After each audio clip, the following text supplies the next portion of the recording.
할렐루야. 오늘은 어린이 주일입니다. 다음 주일은 이제 어버이 주일, 그 다음 주일은 부모 주일로 지키겠습니다. 올 가정의 달을 맞이하면서 이런 모두의 가정마다 하나님의 은혜와 평강이 충만하기를 주님의 이름으로 축복합니다. 오늘 특별히 시편 127편은 솔로몬의 시편입니다. 솔로몬은 150편 중에 두 편의 시를 남겼는데 한 편은 72편이고 또 한 편이 이제 127편입니다. 오늘 127편에서 특별히 솔로몬은 3절에 자식들은 여호와의 주신 기업이요 태 열매는 그의 상급이라고 했습니다. 특별히 솔로몬은 아버지가 다윗 왕이고 그의 아들이 르호보암이라는 왕입니다. 그는 전무후무한 그 누구보다도 어마어마한 부귀영화를 누렸던 사람입니다. 그는 7년 동안 성전을 건축했고 13년 동안 왕궁을 건축했습니다. 또 수없이 많은 건축 사업을 하면서 그의 통치 40년 에시온게벨이라는 항구에서 그는 무역을 했고 당시에 세상의 여러 나라의 희한한 각종 희귀한 물건들까지 그는 다 들여왔고 또 물자가 풍족해서 예루살렘에는 은이 길바닥에 돌멩이처럼 흔하고 백향목이 길가에 뽕나무처럼 흔한 그런 시대였습니다. 또 그의 시대는 아버지 다윗 왕을 이어서 평화시대, 솔로몬의 시대, 샬롬의 시대였습니다. 그렇지만 그가 그 많은 일을 하고 나서도 오늘 시편 127편에 고백하는 내용을 보면 여호와께서 집을 세우지 아니하시면 여호와께서 성을 지키지 아니하시면 세우는 자의 수고가 헛되고 파수꾼의 깨어있음이 허사라고 했습니다. 솔로몬은 특별히 전도서에서 인생의 허물을 강조했는데 헛되고 헛되며 헛되고 헛되니 모든 것이 헛되다 했습니다. 그리고 결론은 일의 결국을 다 들었으니 그러므로 하나님을 경외하고 그의 명령을 지킬지어다. 이것이 사람의 본분이다 했습니다. 솔로몬에 있어서 허무는 인생 자체의 허무가 아니라 하나님 없는 인생의 허무를 강조합니다. 집을 세울 때도 하나님 없이 세우는 집, 하나님 없이 지키는 성, 다 허망하다라는 것입니다. 롯의 시대나 노아의 시대처럼 인생이 이 땅에서 하고 사는 일은 4,000년 전이나 2,000년 전이나 지금이나 다 마찬가지입니다. 먹고 마시고 사고 팔고 짓고 헐고 시집가고 장가가고. 그렇지만 하나님 없이 하는 일은 다 허무하다, 허사다라는 걸 솔로몬은 강조하면서 시편 127편에서 그가 제일 먼저 강조하는 것은 하나님의 주권 사상이었습니다. 올 가정의 달을 맞이하면서 우리의 생사화복이 전능자의 손에 있고 나라의 흥망성쇠도 전능자의 손에 있고 로마 제국, 바빌로니아 제국처럼 대제국에 흥하고 망하는 것도 오직 전능자가 결정하신다라는 것을 기억하면서 올 한 달도 전능하신 하나님, 우리의 생사를 주장하시는 아버지 하나님을 경외하는 지혜로운 자녀들이 되기를 주의 이름으로 축복합니다.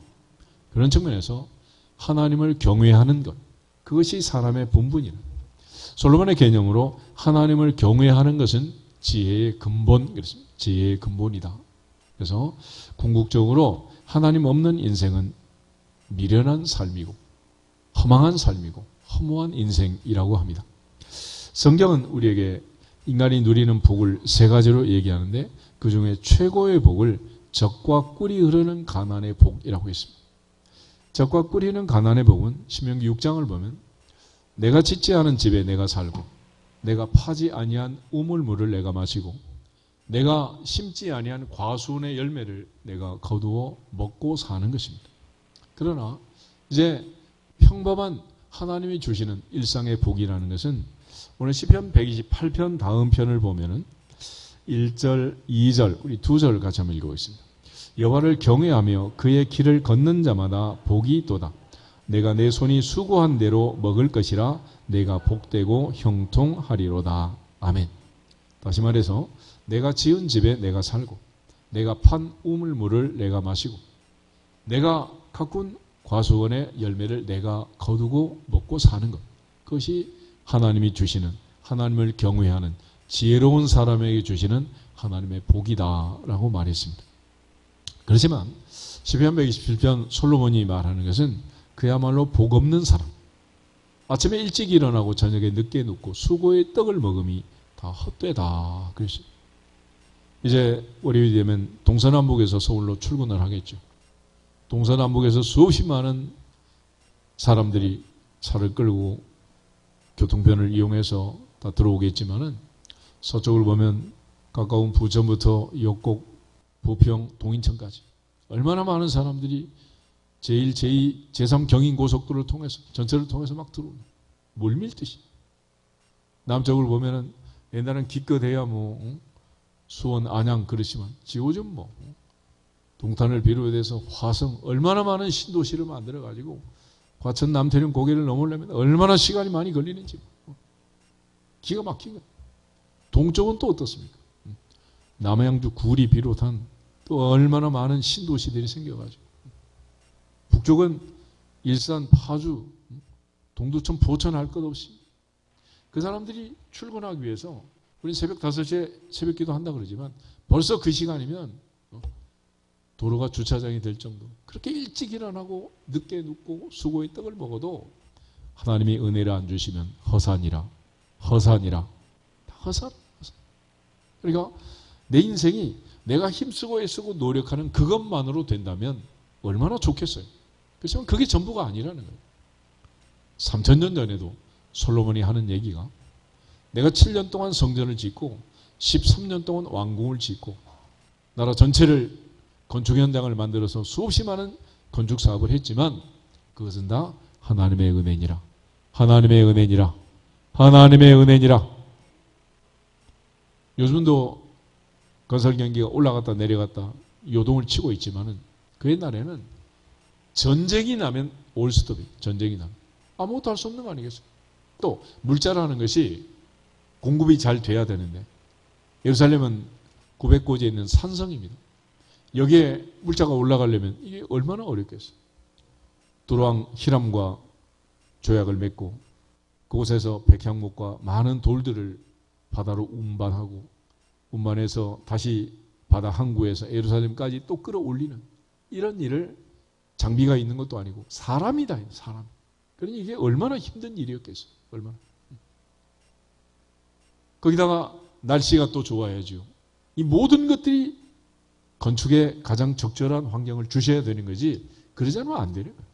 그러니까 솔로몬이 하나님 앞에 고백하면서 하는 말이 여호와께서 집을 세우지 아니하시면 여호와께서 성을 지키지 아니하시면 인간의 노력은 허산이라. 허산이라.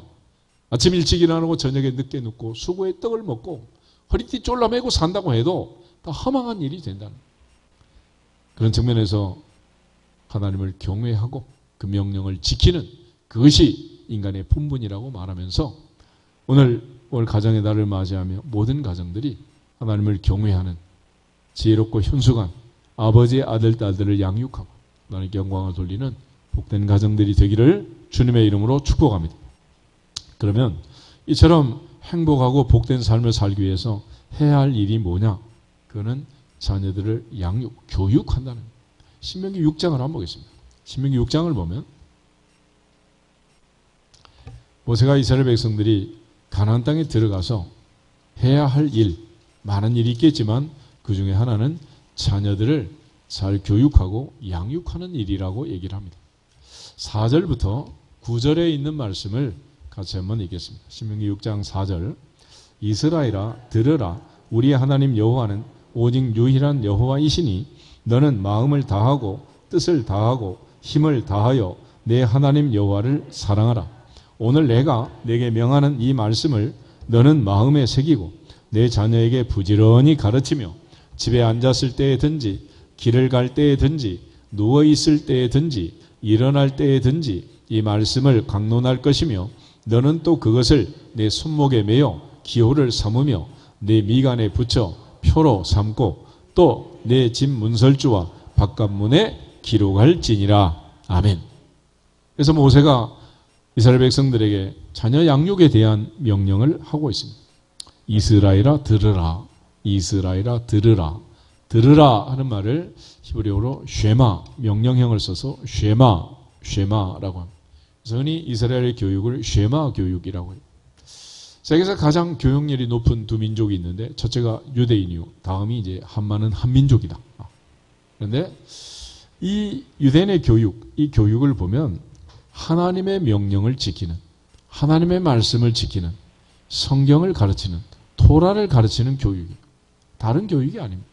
그래서 유대인들은 특별히 하나님 앞에서 이 교육을 시키는데 교육의 주체, 교육의 내용, 교육의 대상, 교과서가 뭐냐? 텍스트가 바로 토라, 하나님이 교과서고 하나님의 말씀이 교과서고 하나님의 살아계심이 전능하신 하나님의 그 은혜를, 능력을 머리에 집어넣는 것이 교육이라는. 그런데 그걸 위해서 먼저 5절, 6절, 2절을 먼저 한번 읽어보겠습니다. 너는 마음을 다하고 뜻을 다하고 힘을 다하여 내 하나님 여호와를 사랑하라. 오늘 내가 내게 명하는 이 말씀을 너는 마음에 새기고. 아멘. 첫째, 내가 먼저 하나님을 사랑하고 내가 먼저 하나님의 말씀을 내 마음에 새기라는. 다시 말해서 자녀를 양육하고 교육하는 것은 학교에서 선생님이 분필 들고 칠판에 가르치는 것과 다르다. 교회에서 성경 공부하는 것하고 다르다는. 24시간 노출된 공간에서 이 아이는 나를 보면서 본대로 들은 대로 행하게 돼 있어요. 그래서 누가 엄마고 누가 아빠냐에 따라서 인생이 달라진다. 그러니 우리가 하는 말, 이 말씨를 가리켜 모국어라고 하는 모국어. 그렇지만 영어로는 머덜텅, 엄마 말, 그래, 엄마 말. 엄마가 누구냐에 따라서 엄마 말씨를 담는 거죠. 아빠 말씨를 담는 거라. 그러니까 그 말씨, 그 인토네이션, 그 억양을 후천적으로 고치는 것은 아주 힘이 들다. 그래서 이 말씨 하나도 다 따라서 배우는 거예요. 애들은 따라쟁이를 하는 거죠. 그런 측면에서 이제 먼저 내가 하나님을 사랑해야 한다. 예수님 말씀처럼 첫째는 이것이다. 마음을 다하고 목숨을 다하고 뜻을 다하고 힘을 다하여 주 여호와 너의 하나님을 사랑하라. 이것이 첫 번째다. 또한 이와 같으니 내 이웃을 내 자신같이 사랑해라. 그것이 으뜸되는 선지자의 강령이고 모세와 율법의 강령이다 라고 얘기를 합니다. 그런데 이처럼 내가 먼저 마음에 새기고 해야 될 이유는 예수님께서도 행하시며 가르치셨다라는 말씀이 있어요. 예수님께서는 제자들에게 기도해라, 제발 기도해라 그렇게 말하지 않았어요. 제자들이 찾아와서 세례 요한이 자기 제자들에게 기도를 가르쳐 준 것처럼 우리에게도 기도를 가르쳐 주세요. 그럴 때 예수님께서 너희는 이렇게 기도하라 그러면서 아주 짤막한 주기도문을 가르쳐 주신 거죠. 주님께서 먼저 행하셨고 그 다음에 가르치신 것처럼 부모가 자녀를 양육할 때도 내가 먼저 행하고 그 다음에 가르쳐야 되는 거지, 나는 행하지 않으면서 자녀들에게만 말로만 해서 되는 일이 아니다 라는 것을 강조합니다. 그런 측면에서 우리의 모든 행동, 언행, 심사는 옆집애한테 영향을 미치지 않고 내 아들, 내 딸, 내 손자, 손녀에게 영향을 미친다라는 것을 기억하면서 내가 먼저 어린 주일에 하나님을 사랑하고 하나님의 말씀을 마음에 새기는 주인공들이 되시기를 주 이름으로 축복합니다. 그 이후에 내 자녀에게 부지런히 가르쳐라. 7절을 보면 내 자녀에게 부지런히 가르치며 집에 앉았을 때든지 길을 갈 때든지 누웠을 때든지 일어날 때든지 이 말씀을 강론하고 너는 또 그것을 내 손목에 메어 기호로 삼고 미간에 벼쳐 표로 삼고 내 집 문설주와 바깥문에 온 집안을 말씀으로 도배해라. 그렇게 말씀을 하십니다. 그러니까 자녀들을 위해서 내가 먼저 실천하고 그 다음에 부지런히 시간과 장소의 구애를 받지 말고 언제 어디서나 항상 하나님의 말씀을 강론해서 말씀대로 살아갈 수 있는 아들, 딸로 양육해야 한다라고 말했습니다. 그러면 성경이 강조하는 이 교육, 하나님의 말씀을 가르치면 어떤 일이 벌어지게 되는가, 또 어떤 능력을 키울 수 있을까라는 거죠. 물론도 이제 국가마다 의무 교육을 해서 나라가 이제 부강한 나라가 되면 우리처럼 이제 모든 아이들을 의무 교육을 시키는 그런 체제로 가잖아요. 그래서 태어나자마자부터 이제 보조금을 주고 양육비를 주고 어린이집 유치원을 보내고 초등학교, 중학교, 고등학교까지 의무 교육을 시키고 교육을 해야 이 복잡한 세상에서 건강한 시민으로, 건전한 시민으로 인생을 살 수 있기 때문에 국가가 교육을 시키는 거 아니겠어요? 만약 교육을 안 시키면 이게 아이들이 제대로 적응해서 살기가 어려운 세상이에요. 요즘 세상을 복잡계라고 하잖아요. 얼마나 복잡해요. 전철을 하나 타는 것도, 어느 집에 찾아가는 것도, 요즘 뭐 내비게이션이 나와서 천만다행이지. 옛날처럼 물어 가다 보면 너도 몰라 나도 몰라 모르는 사람이 물어보면 뭐 어디로 가겠어 도대체. 그래서 성경은 우리에게 하나님의 말씀, 율법, 도라를 잘 가르치면 5가지 능력을 기를 수 있어요. 요즘은 역량이라는 말들을 학교에서도 많이 표현하는데 어떤 역량을 기르느냐. 아는 것이 힘이다 라는 말씀처럼 아이들이 세상을 살아가기 위해서는 힘이 필요하잖아요. 그래서 그런 힘을 길러야 되는데 첫째는 지력, 지혜로운 사람을 만드는 지혜로운 사람. 솔로몬이 말한 것처럼 여호와를 경외하는 것은 지혜의 근본이라 그랬어요. 그러니까 내 인생에 하나님이 없는 사람은 미련한 사람이고 내 인생에 하나님이 계시는 사람은 지혜로운 사람이다. 먹고 마시고 사고 팔고 짓고 얼고 시집가고 장가가는 이 모든 일상에서 먹든지 마시든지 무엇을 하든지 하나님의 영광을 위하여 하라. 사도 바울의 말씀처럼 우리가 하나님을 생각하고 하나님을 의식하면서 먹고 마시고 사고 팔고 짓고 얼고 시집가고 장가가는 일이 이루어진다면 행복한 인생이 될 것이고 그 아이의 인생에 하나님 주신 은혜와 복이 성경이 약속한 그대로 누르고 흔들어 넘치도록 안겨주리라. 복 있는 자녀들로 자라가게 될 줄로 믿습니다. 특별히 솔로몬은 하나님 앞에 이러한 지혜를 구했고 하나님은 그에게 지혜를 주셨고 그는 지혜로 세상의 부귀영화를 누리고 더불어서 40년 동안 왕자에 앉아서 통치할 수 있었습니다. 너희 중에 누구든지 지혜가 부족하거든 모든 사람에게 후히 주시고 꾸짖지 아니하시는 하나님께 구하라 그러면 주시리라. 야고보는 잘못 구함이 있다고 했는데 하나님께서는 어떤 경우에라도 꾸짖지 않고 무조건 주시는 경우가 있다. 그게 뭐냐? 지혜를 구할 때. 그래서 하나님 앞에 지혜를 구하라. 솔로몬은 1,000번제를 드리고 하나님 앞에 감사했습니다. 그때 하나님께서 그 제사를 받으시고 너무 흡족한 마음에 내가 내게 무엇을 줄고 너는 내게 구하라. 그랬더니 이쁜 애는 이쁜 말만 한다고 또 지혜를 구하는 거예요. 하나님 얼마나 기뻤겠어요. 그래서 하나님의 마음에 맞았다 그랬는데 그가 구한 지혜는 열왕기상 3장을 보면 듣는 마음, 레브 쉐마라는 말인데 리스닝 할 때 듣고서 구별하는 능력, 듣고서 어떤 말을 듣고서 이게 진짜인지 가짜인지 참과 거짓을 분별하는 능력, 그걸 지혜라고 합니다. 하나님은 그에게 지혜를 주셨고 솔로몬 두 여인의 이야기를 듣고 어떤 여자가 진짜 엄마인지 어떤 엄마가 진짜인지를 가려내는 그 유명한 솔로몬의 재판을 진행을 한 것입니다. 오늘날도 얼마나 많은 가짜 뉴스가 둥둥 떠다니고 있습니까? 또 얼마나 많은 사기꾼들이 사기를 치고 있어요. 요즘 뭐 해외 본부를 두고 한국의 낚시질한 보이스 피싱이 오늘도 수없이 많이 벌어지고 있다.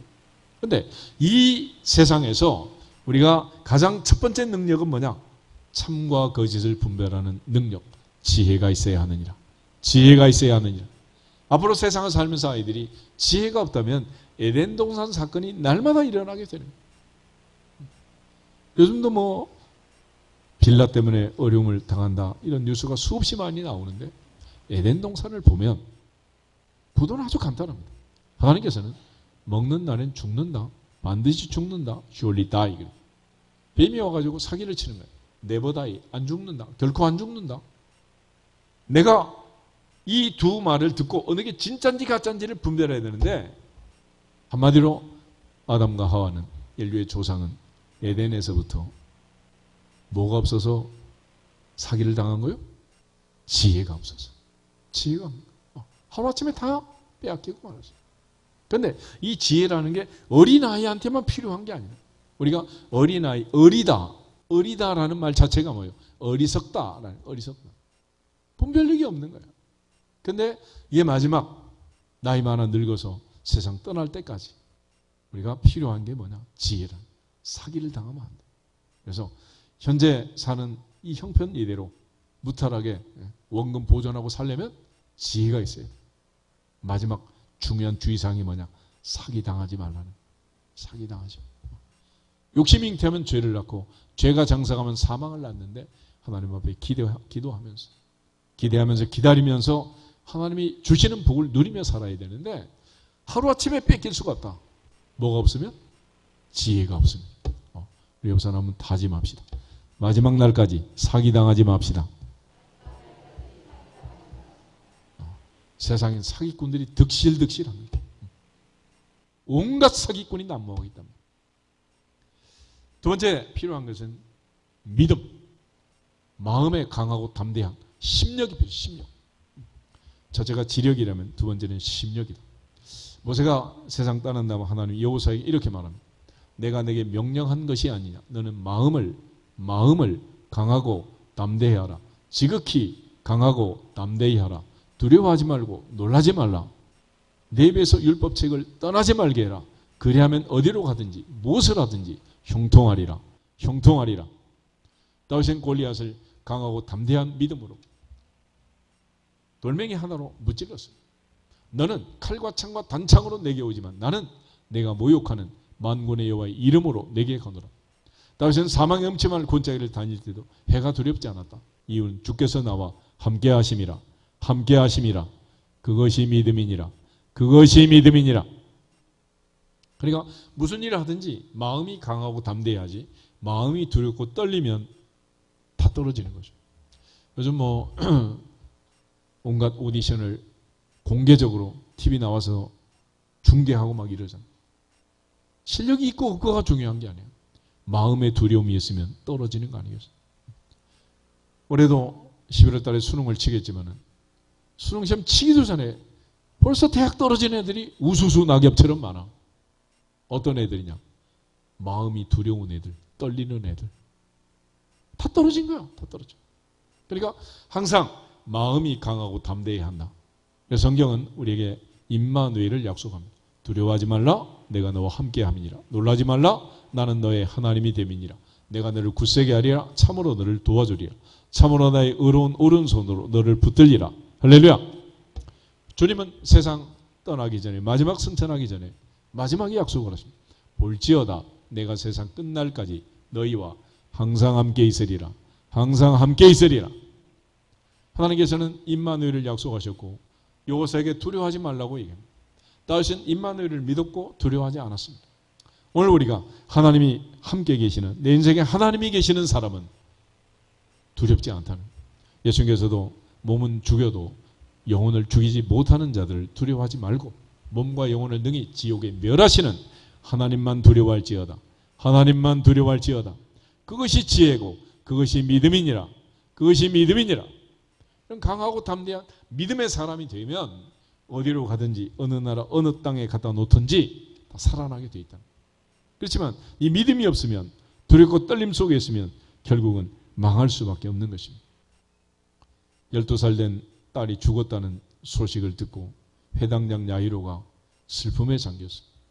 12회를 혈루증으로 앓던 여인이 새치기 해가지고 고치는 동안 집안에서 애가 죽고 말았어요. 그때 예수님께서 걱정하지 마라. 야이로를 데리고 들어가면서 하시는 말씀이었어요. 두려워하지 말고 믿기만 해라.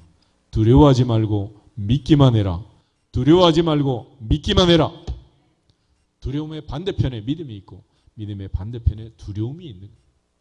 예수님 무리를 걸어오실 때 두려워하던 그 제자들에게 어찌하여 두려워하냐? 믿음이 적은 자다 그랬잖아요. 믿음이 없으면 두려운 거고 두려움의 반대편에 믿음이 있습니다. 우리 모두가 믿음 안에서 강하고 담대한 믿음의 용사들이 되고 또한 우리의 자녀들이 대를 이어서 손자 손녀가 믿음 있는 자녀들로 성장하고 세상을 살아갈 수 있도록 양육하시기를 주님의 이름으로 축복합니다. 세 번째는 체력, 건강이에요. 건강하지 않으면 다 의미 없는 거 아니겠어요? 이거는 어린 아이도 건강해야 되고 나이 많아 늙어서도 건강해야 돼요. 결국 삶의 질에 관한 문제입니다. 죽고 사는 것은 하나님이 심장을 세팅한 박동수가 있기 때문에 그만큼 살다가 죽어. 그는 죽고 사는 것은 하나님이 마지막 타임은 정하겠지만 살아있는 동안 건강하려면 세 가지가 중요하다. 첫째는 음식, 두 번째는 운동, 세 번째는 잠을 잘 자야 돼. 창세기 1장을 한번 찾아보겠습니다. 창세기 1장 29절에 가면 하나님이 태초의 먹거리, 태초의 음식을 주셨어요. 이거 먹고 살아라. 이거 먹고 살아라. 1장 29절 한 절만 같이 읽겠습니다.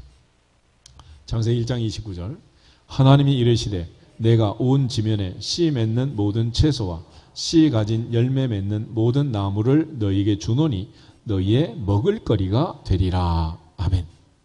하나님께서 태초의 먹거리로 주신 것이 무엇이냐?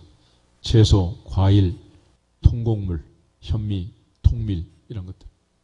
그러니까 하나님이 우리에게 허락하신 이 태초의 음식을 먹어라. 태초의 음식. 다시 말해서 태초의 음식의 특징은 뭐냐? 살아있는 것. 살아있는 것을 먹으라.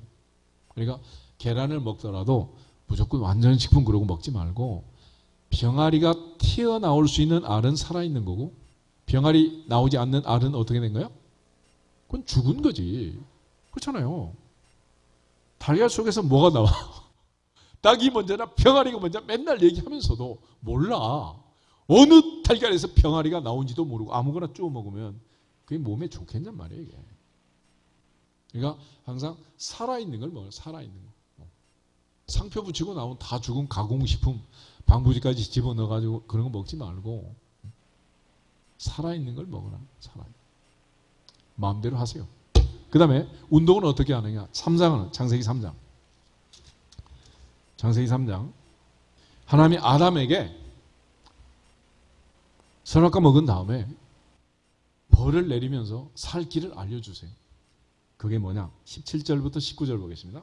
17절 아담에게 이르시되 내가 내 아내의 말을 듣고 내가 내게 먹지 말라 한 나무의 열매를 먹었은즉 땅은 너로 말미암아 저주를 받고 너는 내 평생에 수고하여야 그 소산을 먹으리라.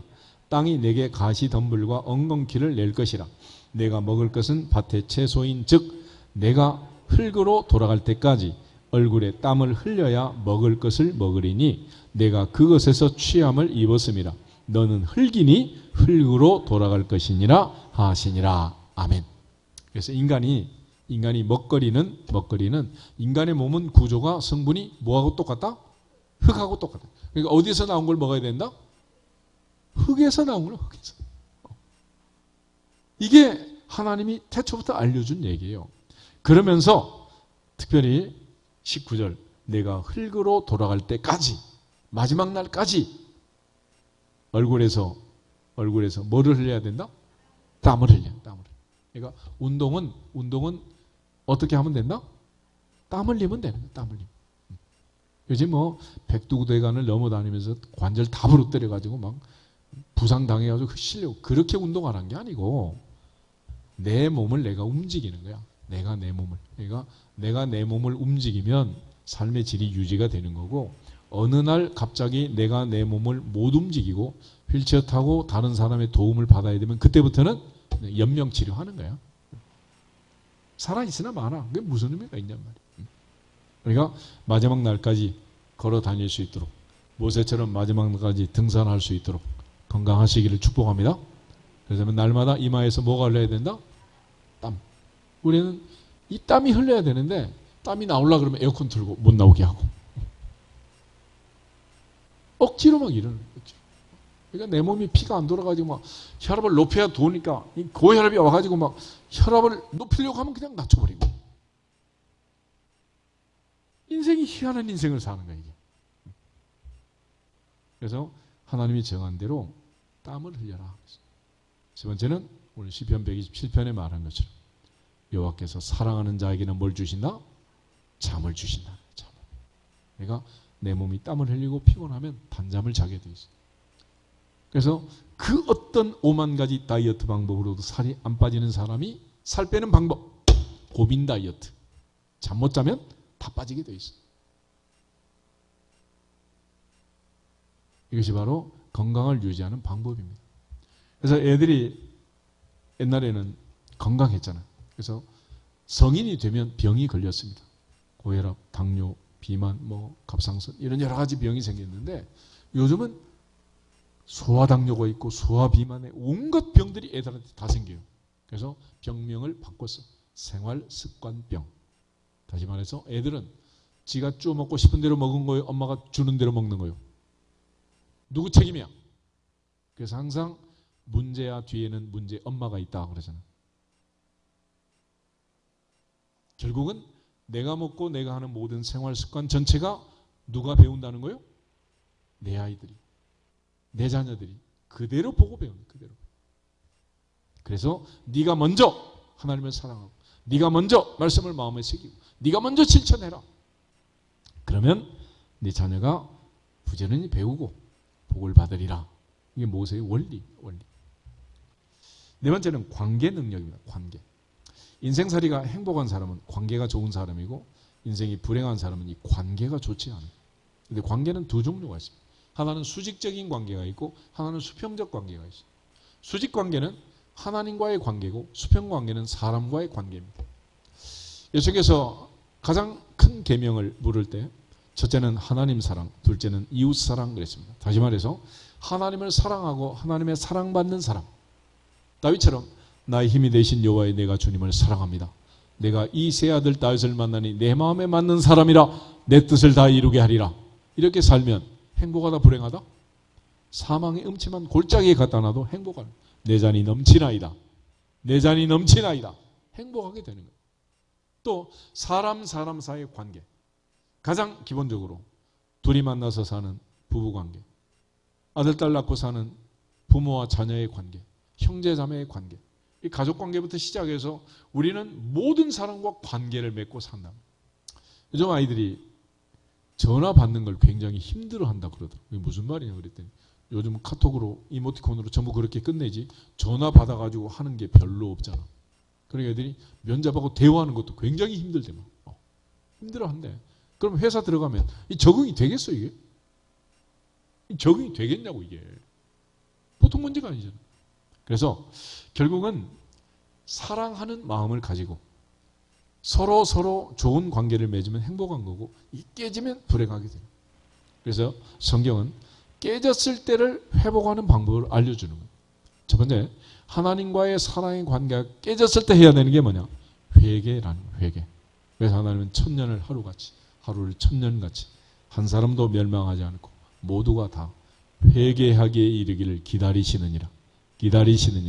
옷을 찢지 말고 마음을 찢고 너희 하나님 여호와께로 돌아올지어다. 깨진 사랑을 회복하는 걸 회개라고. 그 다음에 깨진 인간관계를 회복하는 건 뭐냐? 용서하는 겁니다. 용서. 베드로가 7번 하면 됩니까? 그랬더니 예수님 70번을 7번이라도 해라. 덮어라. 그래서 사랑은 허다한 죄를 덮는다. 그랬죠. 그것이 용서라. 그러니까 우리가 덮고 넘어가지 아니하면 살 수 없는 인생길을 가고 있는 거예요.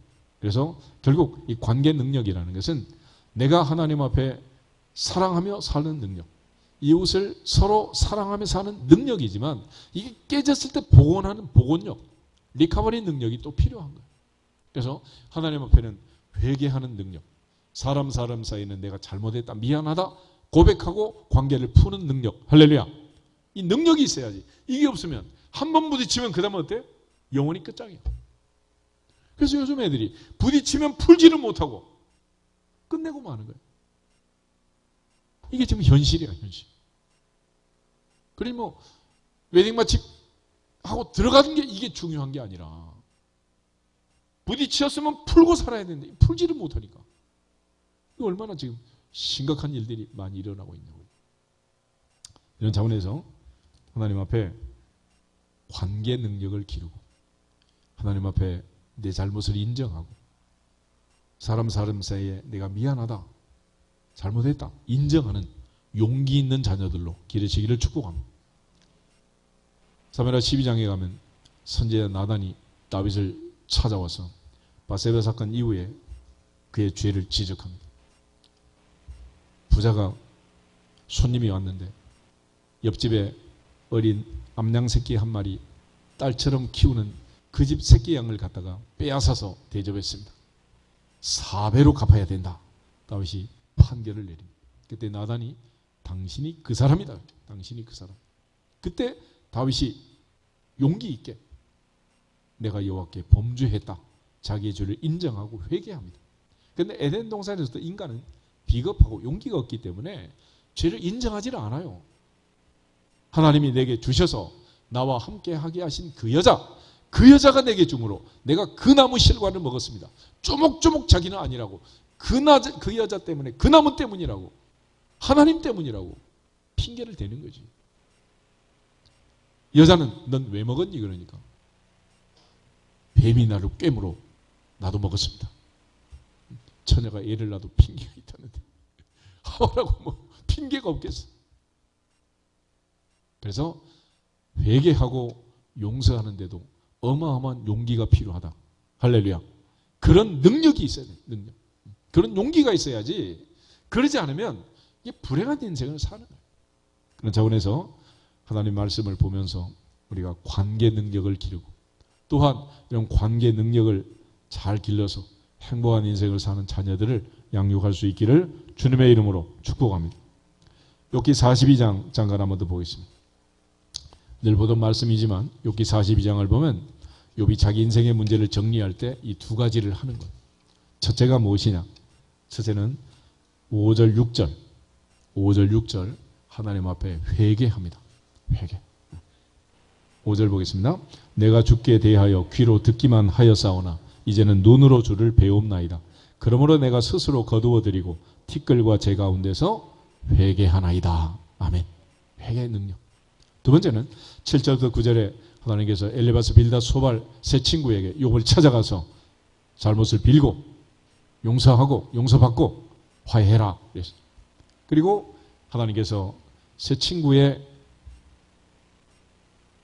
행동을 보시고 그 다음에 10절에 욥이 친구들을 위해서 용서하고 기도하도록 합니다.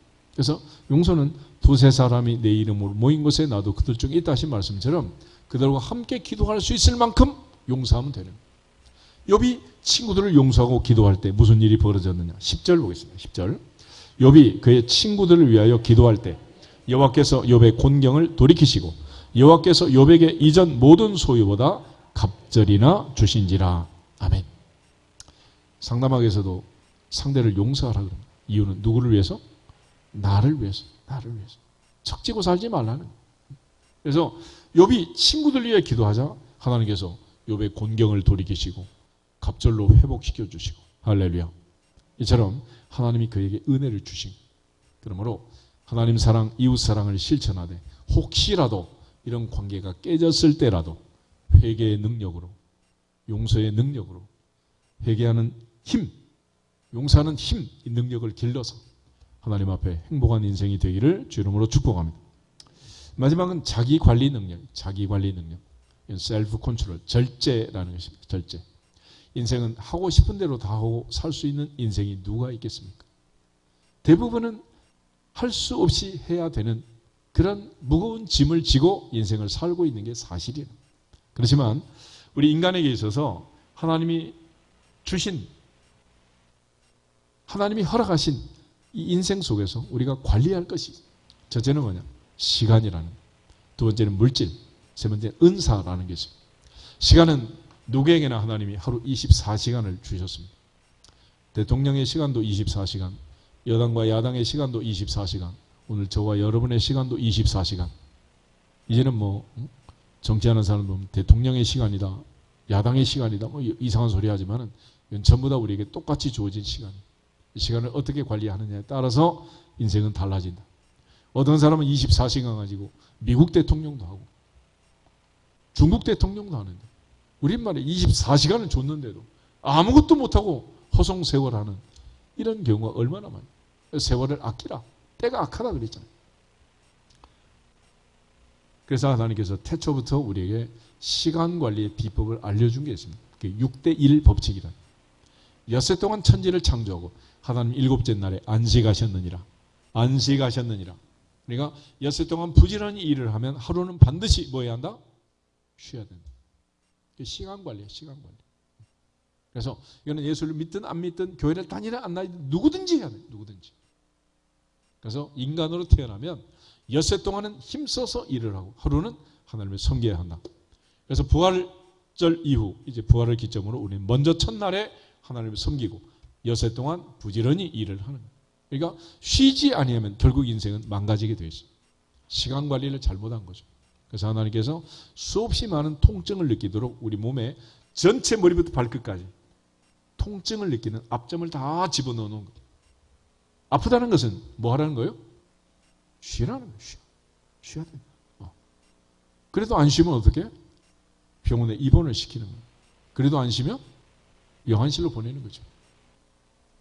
쉬어야 돼. 이거는 태초의 원리다. 하나님이 정한 원리야. 그러니까 엿새일하면 반드시 하루는 뭐 해야 된다? 쉬라. 무거운 짐을 나홀로 지고 견디다 못해 쓰러지면 안 된다. 그래서 우리가 흔히 말하는 스트레스라는 건 뭐냐? 몸은 쉬고 날짜는 빨간 날인데 내가 내 자신을 달달 볶아가지고 쉬지 못하게 만든 거예요. 결국 내가 쉬느냐 못 쉬느냐도 가장 방해꾼은 누구냐? 내 자신이야. 내 자신. 쉬는 날도 쉬지 못하고 막 걸레 들고 방 청소하고 온갖 일을 다 시키잖아. 누가 시킨 거야? 평양감사도 내가 하기 싫으면 안 하는 건데 천하에 누구라도 자기가 하기 싫은 일을 하냔 말이에요. 그러니까 내가 나를 힘들게 하는 거예요. 내가 나를.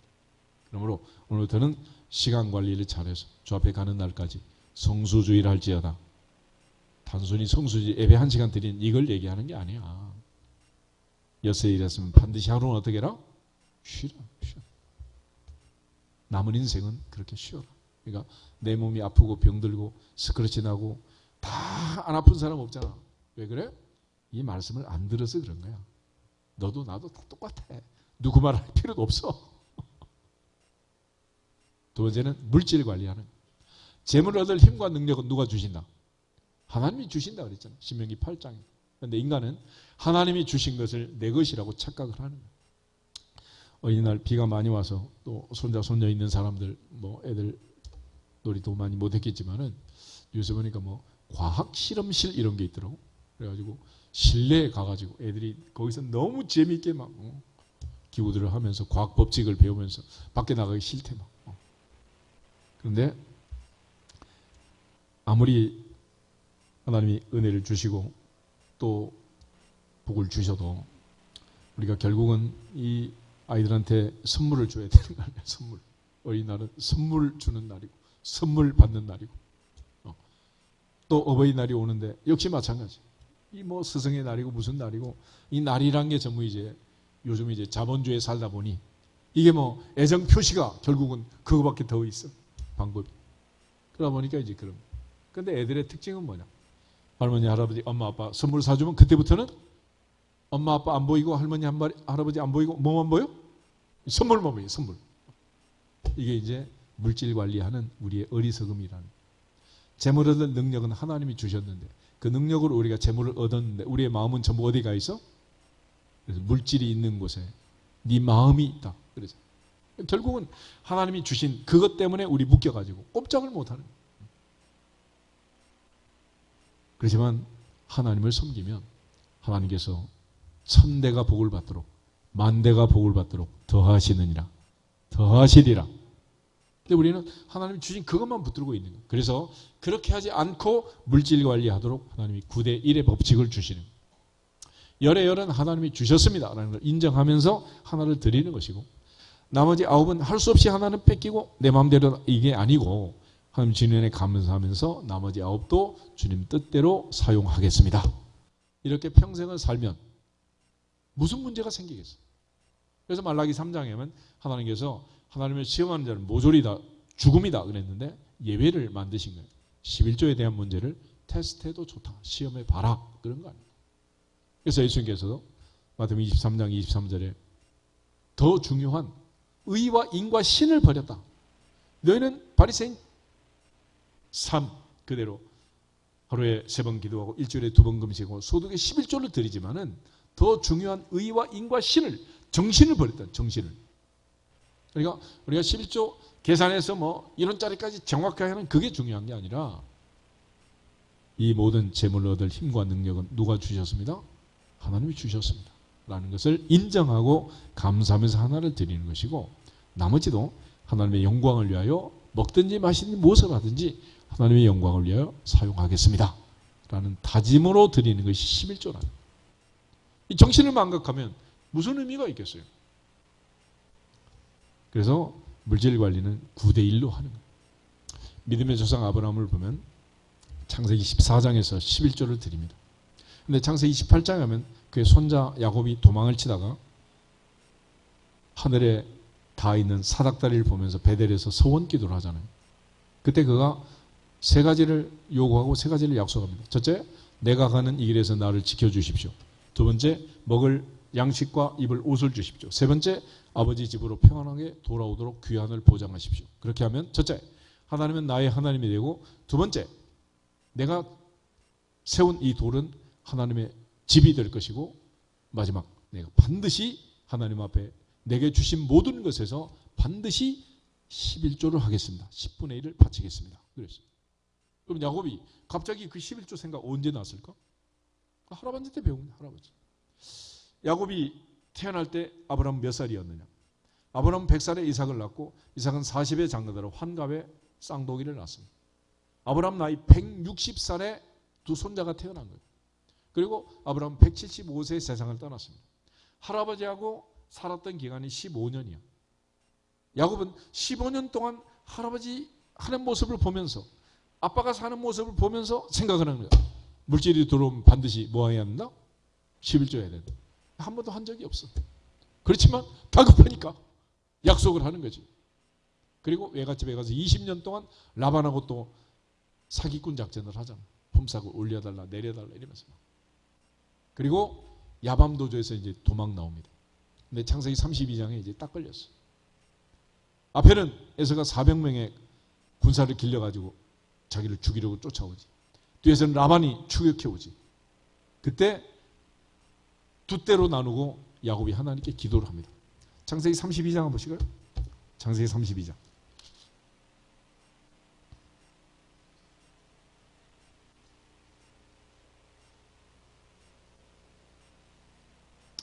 7절부터 12절까지 천천히 한번 읽어보겠습니다. 32장 7절.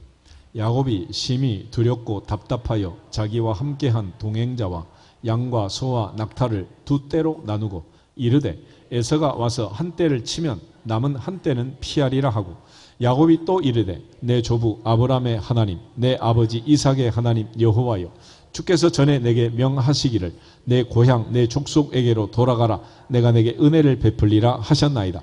나는 주께서 주의 종에게 베푸신 모든 은총과 모든 진실하심을 조금도 감당할 수 없사오나 내가 내 지팡이만 가지고 이 요단을 건넜더니 지금은 두 때나 이루었나이다. 내가 주께 간구하오니 내 형의 손에서 에서의 손에서 나를 건져 내시옵소서. 내가 그를 두려워함은 그가 와서 나와 내 처자들을 칠까 겁이 나기 때문이니이다. 주께서 말씀하시기를 내가 반드시 내게 은혜를 베풀어 내 씨로 바다에 셀 수 없는 모래와 같이 많게 하리라 하셨나이다. 아멘. 이 다급한 중에 야곱이 갑자기 하나님을 찾습니다. 근데 9절을 보시면 야곱이 또 이르되 내 조부 아브라함의 하나님 내 아버지 이삭의 하나님 여호와여 그랬어요. 나의 하나님이 아니야. 갑자기 할아버지 팔아먹고 아버지 팔아먹고. 그런데 이것도 언제 배운 거야? 어렸을 때. 이게 중요한 거예요. 그래서 야곱의 인생이 회복이 되고 아브라함의 하나님, 이삭의 하나님이 야곱의 하나님이 될 수 있었던 것은 믿음의 조상 아브라함부터 하나님께서 모범적으로 할아버지가 보인, 아버지가 보인 그 행실을 보고 야곱이 자랐기 때문에 가능한 일이었다. 그러므로 우리가 이 땅에 살면서 항상 하나님의 영광을 위하여 살면 자녀들이 대대로 이어가게 될 줄로 믿습니다. 아브라함의 상 야곱처럼 또 외조모 로이스 어머니 윤핵의 믿음이 거짓 없는 믿음이 디모데에게 있는 줄 확신한다. 바울이 선포한 것처럼 믿음 안에서 자녀들이 잘 되도록 영광을 돌리기를 축복합니다. 마지막은 은사라는 건데, 은사. 하나님은 사람을 이 세상에 보낼 때 이 사람이나 저 사람이나 다 한 가지 재주는 줘가지고 보내시는. 그래 먹고 살 거 아니에요. 그러니까 다양한 직종에 5만 가지 직업이 있다 그러잖아요. 그런데 어느 직군이나 그림을 그리든 노래를 부리든 뭐 축구를 하든 야구를 하든 뭐 배구를 하든 상위 몇 % 안에 들어가면 다 먹고 사는 거는 저절로 따라오게 됩니다. 근데 유대인의 교육과 우리 교육의 차이점은 뭐냐? 우리 막 선행 교육이라고 초등학교 3학년짜리가 고등학교 3학년 문제를 막 풀게 하잖아. 근데 그거는 의미가 없는 거고, 이 아이에게 은사가 뭐냐를 찾는 거예요. 은사. 은사가 있다는 것은 내가 몰입하고 열심히 하는 것도 있지만은 즐겁고 행복한 거예요. 그러니까 내가 어떤 직업을 선택하고 평생을 사는데 그것 때문에 먹고 살 뿐만 아니라 행복하게 산다면 그보다 더 좋은 일이 뭐가 있겠어요. 우리는 다 제쳐놓고 무조건 세상이 말하는 기준대로 전부 다 의대 가고 공무원하고 전부 이렇게 막 줄을 세워가지고 그러면 애들이 불행한 인생을 사는 거죠. 그래서 유대인들은 선행학습 이런 걸 하는 게 아니라 은사가 뭐냐, 이 아이는 뭘 잘하는 거냐, 그걸 찾아주는 거예요. 그래서 얘는 뭐를 할 때 재미있어하고 뭐에 흥미를 느끼는지, 그래서 그걸로 직업으로 하면서 그걸로 재미있게 하면 행복하지만은 그 자체가 무거운 짐이 되고 그게 삶을 짓누르는 바위덩어리가 된다면 얼마나 힘이 들겠어요. 그래서 무슨 일을 하든지 항상 즐겁게 행복하게 할 수 있도록 은사 관리를 하라는 거예요. 고린도전서 12장을 한번 찾아보겠습니다. 고린도전서 12장.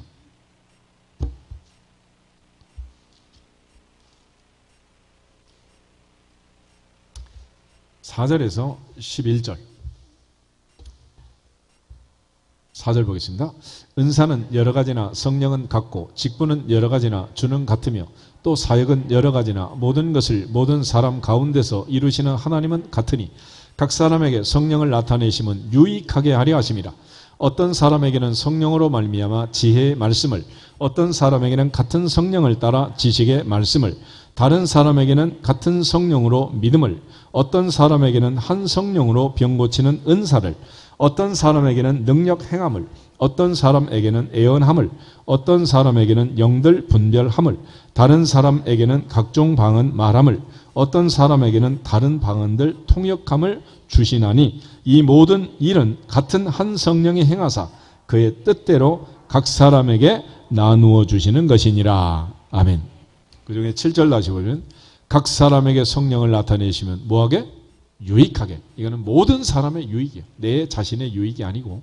그래서 다양한 은사를 주셔서 우리가 서로 유익을 주면서 많은 사람이 공동체를 이루고 살아갈 수 있도록 하나님이 은혜를 주신 것입니다. 그래서 각자 은사를 나눠주셨다. 11절에 있는 말씀처럼 이 모든 일은 같은 한 성령에 의해서 그의 뜻대로 각 사람에게 어떻게 했다? 나눠주셨다. 그러니까 모든 사람의 은사가 다 같지 않다는 거예요. 그러나 서로 다른 은사를 가졌다. 내가 가장 잘하는 것을 통해서 서로 유익을 주며 살도록 하시는 거예요. 다 판사고 다 의사면 어떻게 되겠어요? 그건 아니잖아요. 그래서 각자에게 은사와 달란트를 주셔서 살도록 하는 거예요. 그러면 이처럼 인간이 시간을 관리하고 물질을 관리하고 은사를 관리할 수 있는 이런 능력, 역량을 키워서 애들이 세상을 살아야 되는데 그렇게 하기 위해서 우리가 하나님 앞에서 특별히 내가 먼저 또 그렇게 본을 보이고 아이를 그렇게 양육하라는 거예요.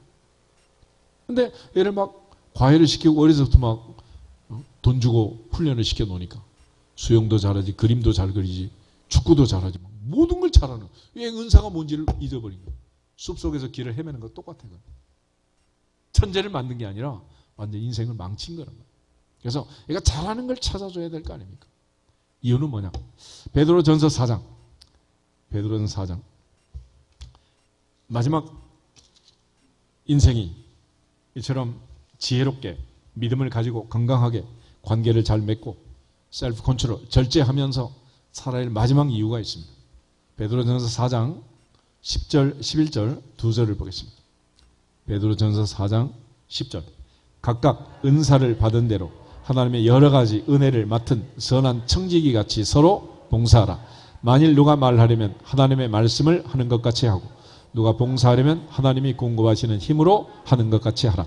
이는 범사에 예수 그리스도로 말미암아 하나님이 영광을 받으시게 하려 함이니 그에게 영광과 권능이 세세 무궁하도록 있느니라. 아멘.